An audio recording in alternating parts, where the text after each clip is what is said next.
Assalamualaikum warahmatullahi wabarakatuh. Allahu Akbar, Allahu Akbar, Allahu Akbar, Allahu Akbar, Allahu Akbar, Allahu Akbar, Allahu Akbar, Allahu Akbar, Allahu Akbar, Allahu Akbar kabira, walhamdulillahi katsira, wa subhanallahi bukratan wa asila. La ilaha illallah wahdah, sadaqa wa'dah, wa nasara 'abdah, wa 'azza jundah, wa hazama al-ahzab wahdah. La ilaha illallah wa la na'budu illa iyyah, mukhlishina lahu ad-din walau karihal kafirun, walau karihal musyrikun, walau karihal munafiqun. Sidang Idul Fitri rahimakumullah. Ittaqullah haqqa tuqatih. Bertakwalah kepada Allah, jangan sambil lalu. Ittaqullah haqqa tuqatih. Allah tidak terima ketika takwa hanya sambil lalu. Ittaqullah haqqa tuqatih. Yang Allah terima adalah ketakwaan yang sesungguh-sungguhnya. Di antara implementasi takwa yang sesungguhnya adalah wala tamutunna illa wa antum muslimun. Berislamlah sampai mati dan matilah bersama Islam, dan jangan sampai kematian merenggut kita belum total sebagai seorang muslim yang berserah diri kepada Allah Subhanahu wa taala.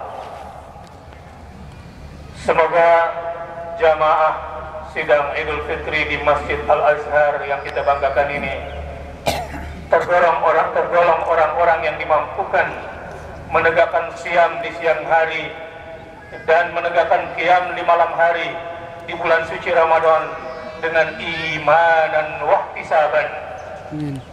Dan semoga jamaah Idul Fitr Masjid Agung Al-Azhar yang kita banggakan ini termasuk orang yang telah diampunkan semua dosa-dosanya yang telah lalu. Dan mudah-mudahan di antara kita ada yang sudah dipilih bebas dari siksa api neraka padahal usianya masih panjang. Dan semoga ada di antara kita yang terpilih untuk mendapatkan Lailatul Qadar khairun min alfi syahr. Tibalah hari ini setelah litukmilul iddah, setelah kita sempurnakan bilangan puasa di bulan suci Ramadan, tibalah hari ini momentum walitukabbirullah, walitukabbirullah, walitukabbirullah ala ma hadakum. Hari inilah kita bertakbir mengagungkan Allah Subhanahu wa taala. Alhamdulillahilladzi lam yattakhidh walada. Betapa bersyukurnya kita jadi orang Islam, karena Tuhan kita bukanlah Tuhan yang punya anak. Walam yakun lahu syarikun fil mulk. Alhamdulillah kita juga punya Tuhan. Tuhan kita tidak punya partner dalam memiliki dan menyelenggarakan jagat raya ini. Tidak punya sekutu.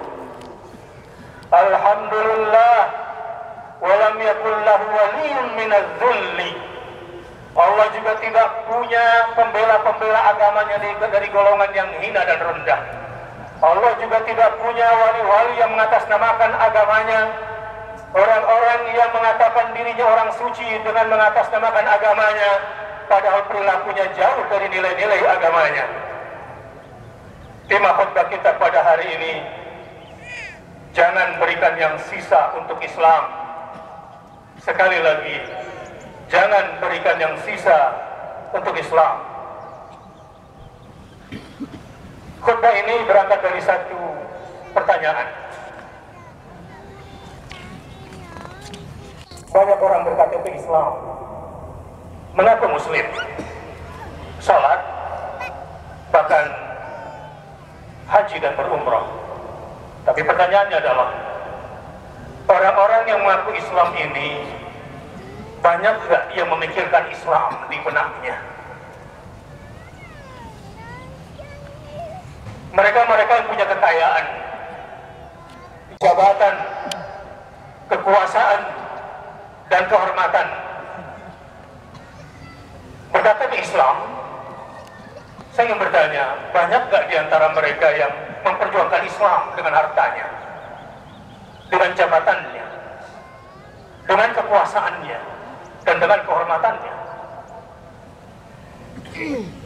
Tema khutbah ini tentu didasari oleh beberapa peristiwa penting yang tahun belakangan ini terjadi. Namun, khatib ingin dudukkan dulu masalahnya. Sama-sama kita belajar dari sejarah bahwa Islam masuk ke Indonesia dengan damai, tidak dengan mengangkat pedang dan pedil. Ini kita sepakati. Bahwa para ulama, para santri, para mujahid hanya mengangkat pedang dan pedil di Indonesia ketika ada penjajah dan kita harus mengusirnya. Ini kita sudah sepakati bahwa fenomena kebangkitan umat Islam belakangan ini sudah bersepakat bahwa Islam adalah agama damai. Karena Al-Quran menggambarkan dan memerintahkan udkhulu fis-silmi kafah. Berislam itu jangan separuh-separuh. Di antara kita ada yang berkata udahlah, ada yang berkata begini, sudahlah, berislam tuh nggak usah ekstrem-ekstrem banget gitu. Ini menunjukkan memang orang separuh hati dengan Islamnya, mungkin mencari ridho manusia sehingga takut menegakkan Islam secara kafah. Mungkin juga persepsi dia tentang Islam keliru, padahal ayatnya jelas sekali, udkhulu fis-silmi. Di dalam tafsir selain kata as-silmi atau salmi, artinya Islam, juga artinya adalah al-inqiyad, ketertundukan, dan artinya juga adalah kedamaian. Masuklah ke dalam Islam dengan penuh ketertundukan dan penuh kedamaian. Ini seringkali disalahpahami, terutama buat kaum Islamofobia. Kafah, total, tidak ada perintah untuk berislam biasa-biasa saja. Berislam itu harus sungguh-sungguh, sebab musuh kita iblis itu luar biasa. Sidang Idul Fitri, saya ingin bertanya, iblis itu pekerjaannya menyesatkan manusia biasa-biasa saja atau luar biasa? Terus kalau kita menghadapi iblis biasa-biasa saja dalam berislam, kira-kira kita menang atau kalah melawan iblis? Contohnya nenek moyang kita Adam alaihissalam, fa'azallahum asyaitan. Kenapa Adam dan Hawa digelincirkan? Karena tidak luar biasa menghadapi persoalan. Dianggap setan itu biasa-biasa saja. Kesalahan terbesar Adam dan Hawa juga akan terulang pada kita adalah ketika kita menganggap setan itu biasa-biasa saja, padahal dia bekerja luar biasa. Kenapa Allah tidak berkenan melindungi Adam dan Hawa digelincirkan oleh setan? Walaqad ahidna ila Adam, dan telah aku ambil perjanjian sebelum ini kepada Adam. Min qablu, perjanjian itu sudah kami ambil sebelumnya. Perjanjian apa? Inna syaitana lakum aduwwun mubin. Sesungguhnya setan itu adalah musuh kamu yang paling nyata. fanasiya walam najid lahu azma. Kata Allah, kenapa aku tidak berkenan melindungi Adam, kemudian Adam digelincirkan oleh setan. Setakwa apapun Adam dan Hawa, kalau tidak dilindungi oleh Allah, lewat. Tapi apa argumen Allah? Apa alasan Allah kenapa tidak berkenan melindungi Adam? Fanasiya, dia lupa menjadikan setan sebagai musuh utamanya. Dia lengah. Kenapa dia lupa dan dia lengah? Walam najid lahu azma. Kata Allah, tidak kudapati kesungguhan pada Adam untuk menjadikan setan sebagai musuhnya, sehingga kemudian dia toleran kepada setan. Jadi kalau ada yang mengatakan umat Islam adalah umat intoleran, pasti itu kelompok setan. Ya, kita harus tegaskan ini. Sidang Jumat, sidang Idul Fitri, rahimakumullah. Ada kesepakatan di bangsa ini bahwa Indonesia menurut para pendirinya adalah negara berdasarkan hukum. Betul. Jadi kita tidak bertindak kecuali di atas koridor hukum.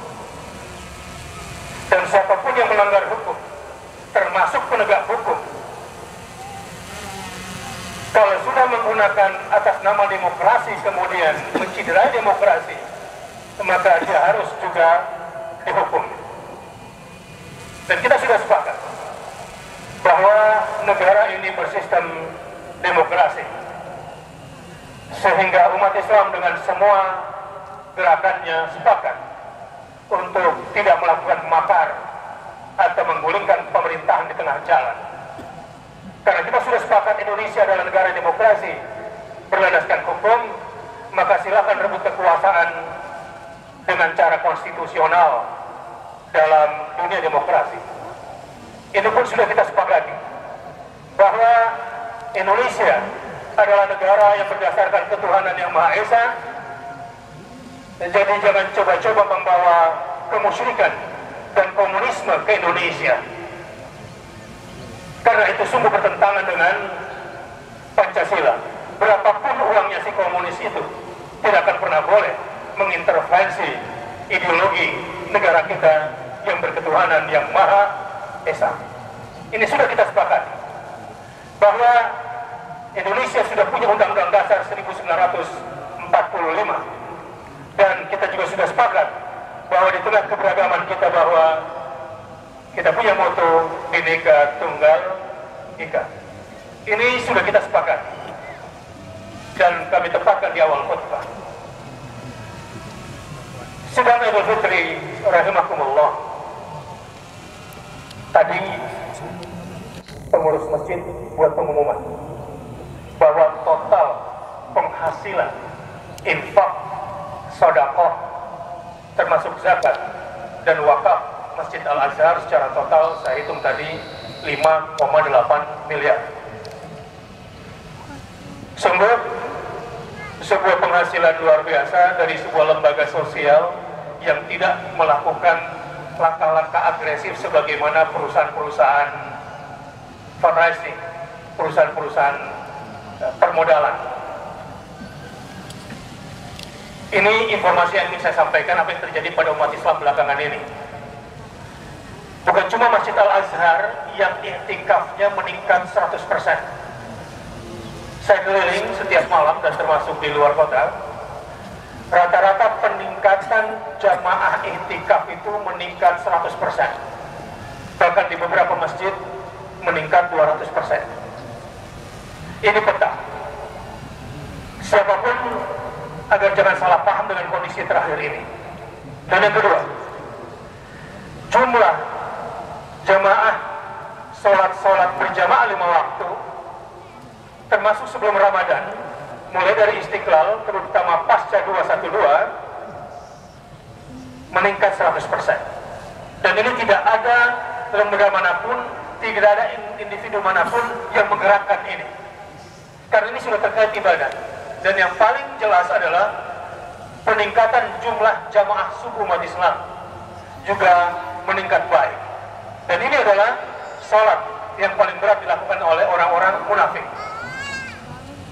Ini beberapa indikator, termasuk pertumbuhan zakat. Saya tanya lembaga-lembaga kemanusiaan, karena tidak ada masalah-masalah kemanusiaan saat ini, maka tingkat penghasilan mereka tidak besar, tetapi yang meningkat 2 kali lipat adalah zakat mal umat Islam. Ini tentu sebuah fenomena yang membahagiakan, tapi sekaligus juga menakutkan bagi musuh Islam.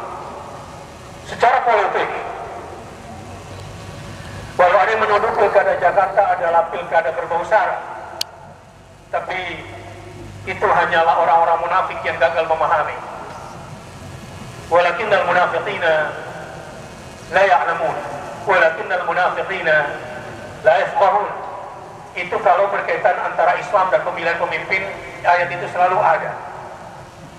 Namun rahmat Allah Subhanahu wa taala begitu terang dan besar turun ke umat Islam di Indonesia, dan tentu ini juga menjadi rahmat bagi bangsa Indonesia, sebagaimana rahmat itu pernah turun di awal kemerdekaan. Atas berkat rahmat Allah, itu yang bisa saya katakan tentang peningkatan ibadah umat Islam, baik ibadah mahdoh maupun ibadah maliyah. Tetapi ada satu kekuatan lagi, ukhuwah Islamiyah. Saat ini saya menyaksikan sendiri di lapangan bahwa tingkat ukhuwah Islamiyah, persaudaraan Islam, alhamdulillah, di tengah pemecah belahan, di tengah media yang sering kali salah framing, saya ingin katakan umat Islam sekarang sudah bersatu di bawah panji Islam. Allahu Akbar, Allahu Akbar, Allahu Akbar, walillahil hamd. Lalu apa dan bagaimana ke depan umat Islam setelah ini? Secara politik, lembaga-lembaga survei mencatat bahwa konstituen secara politik memilih pilihan politiknya berdasarkan paslon, berdasarkan program-program paslon, berdasarkan program-program partai politik. Maksimal pemilih itu hanya 20%.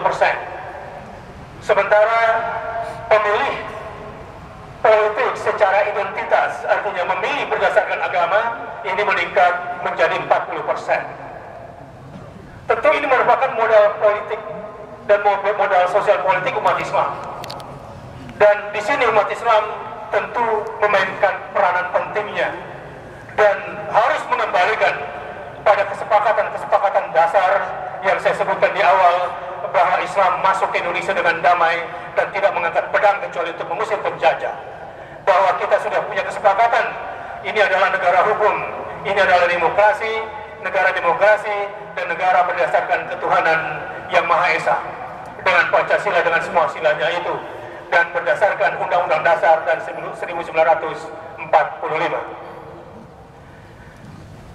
Umat Islam Indonesia adalah umat terbesar, umat Islamnya sedunia. Tentu setiap yang dilakukan umat Islam di Indonesia bukan cuma mempengaruhi situasi nasional, tetapi juga di tingkat regional, bahkan di tingkat internasional. Umat Islam sangat menyadari betapa ruginya perang saudara. Menurut rilis PBB 2 bulan yang lalu, berarti sekarang tinggal 4 bulan lagi, rilisnya begini, 6 bulan ke depan akan ada 20 juta manusia yang terancam mati kelaparan, dan 90% dari 20 juta manusia yang terancam kelaparan itu adalah umat Islam. Dan penyebab utamanya adalah karena perang saudara. Di Yaman, sebut saja di Yaman, ini paling tinggi. Jumlah pengungsi yang terancam mati kelaparan di Yaman sebesar 18,8 juta jiwa. Yang kedua di bawahnya adalah 14,1 jiwa di Nigeria, dan itu Muslim. Dan penyebab utamanya adalah perang saudara. Ini perlu saya sampaikan, sebab belakangan umat Islam selalu ingin pakai takbir dan rindu pada takbir melihat situasi. Saya khawatir umat Islam terprovokasi oleh kelompok yang tidak ridho terhadap pertumbuhan Islam yang sedang berkembang di Indonesia saat ini. Karenanya hati-hati dan jaga persaudaraan dan jaga ukhuwah Islamiyah kita. Namun jangan memberikan yang sisa untuk Islam. Jangan memberikan sisa tenaga untuk Islam. Jangan memberikan sisa ilmu untuk Islam. Jangan memberikan sisa harta untuk Islam. Dan jangan berikan sisa waktu untuk Islam. Wadkhulu fis-silmi kaffah. Berislamlah secara total dan berikan yang terbaik untuk Islam. Seperti apa contohnya? Abu Bakar As-Siddiq yang selalu membenarkan Allah dan Rasulnya. Satu hari sewafatnya Rasulullah SAW, setelah Rasulullah wafat, sebagian umat Islam tidak mau bayar zakat. Dia meluskan pedang dan berkata, ayam kusuddinu wa ana hayy. Ayam kusuddinu wa ana hayy. Ayam kusuddinu wa ana hayyun. Terjemahan bebasnya, aku tidak rela bobot Islam mundur sementara aku hidup di zaman itu. Aku tidak rela nilai-nilai Islam jatuh padahal aku hidup di masa itu. Kalau terjemahan kekiniannya, aku tidak rela barang satu ayat pun dihina sementara aku hidup di zaman itu. Itu Khalifah Abu Bakar yang tentu dengan kebanggaan terhadap Islam yang kafah. Perkataan seperti ini seringkali disalahpahami, tetapi umat Islam gak usah pusing dengan mereka yang ragu dengan agamanya. Tidak usah mencari ridhonya manusia. Saya yakin kalau umat Islam menegakkan Islam secara total, insya Allah Indonesia damai. Kalau umat Islam menjalankan syariatnya secara total, insya Allah Indonesia akan berdaulat sepenuhnya. Dan insya Allah kalau umat Islam menjalankan Islam secara total, Indonesia akan kembali kepada kejayaannya. Sejujurnya memang tidak bisa ditutup-tutupi.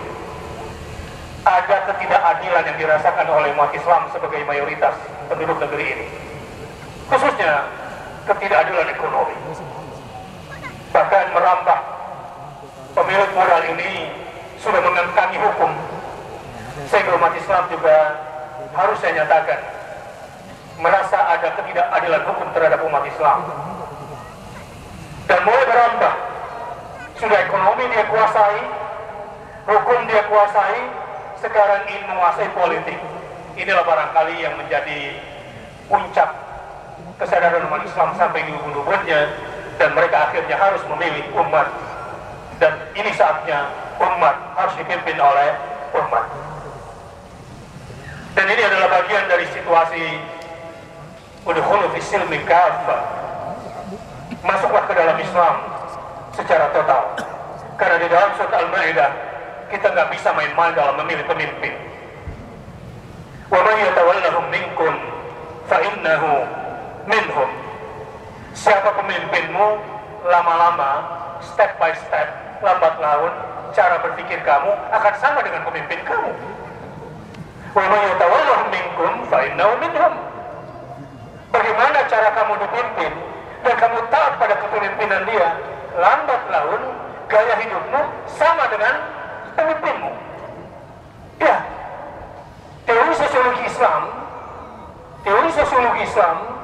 jelas sekali digambarkan oleh Ibnu Khaldun. Ar-ra'iyyah ala dini mulukihim. Rakyat itu sangat dipengaruhi oleh cara beragama pemimpinnya.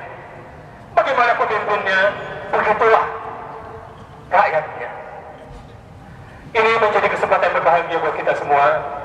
Pada hari yang berbahagia ini, semoga kita dan umat Islam khususnya diampunkan semua dosa-dosanya. Amin. Diterima semua amal ibadahnya. Amin ya Allah. Dan mudah-mudahan langkah umat Islam untuk membangun Indonesia yang damai, membangun Indonesia yang berdaulat, membangun Indonesia yang berkeadilan dan berkemajuan, mendapatkan pertolongan dari Allah Subhanahu wa Ta'ala. Allahu Akbar, Allahu Akbar, Allahu Akbar. Walillahil hamd. Mari sama-sama kita berdoa dan bermunajat kepada Allah Subhanahu wa Ta'ala. Semoga Allah tunjukkan Indonesia dan umat Islam menjadi bangsa yang dikaruniai kekuatan, dan mudah-mudahan kebangkitan Islam dunia dimulai dari Indonesia. Amin. Alhamdulillahirabbil alamin. Hamdan yuafi ni'amahu yukafi mazidah. Ya Rabbana walakal hamd kama yanbaghi li jalali wajhikal karim wa 'azimi sultanik. Allahumma ighfir lil muslimin wal muslimat wal mu'minin wal mu'minat al ahya' minhum wal amwat innaka sami'un qaribun mujibud da'wat. Allahumma rabbana taqabbal minna salatana wa siyamana wa qiyamana wa ruku'ana wa sujudana wa takhashshu'ana wa ta'abbudana wa tammim taqsirana birahmatika ya arhamar rahimin.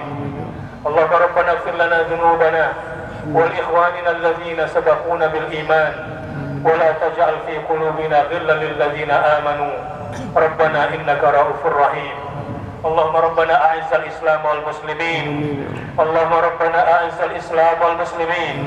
Allahumma rabbana a'izzal islam wal muslimin wa aslih wulatal muslimin wansurhum ala aduwika wa aduwwihim. Rabbana taqabbal minna innaka antas samiul alim wa tub alaina innaka antat tawwabur rahim. Rabbana atina fid dunya hasanah wa fil akhirati hasanah wa qina adzaban nar. Ibadallah, innallaha ya'muru bil 'adli wal ihsan wa ita'i dzil qurba wa yanha 'anil fahsya'i wal munkari wal baghi ya'idzukum la'allakum tadhakkarun. Fadhkurullahal 'azima yadhkurukum washkuruhu 'ala ni'amihi yazidkum wa la dzikrullahi akbar wallahu ya'lamu ma tasna'un. Wassalamualaikum warahmatullahi wabarakatuh.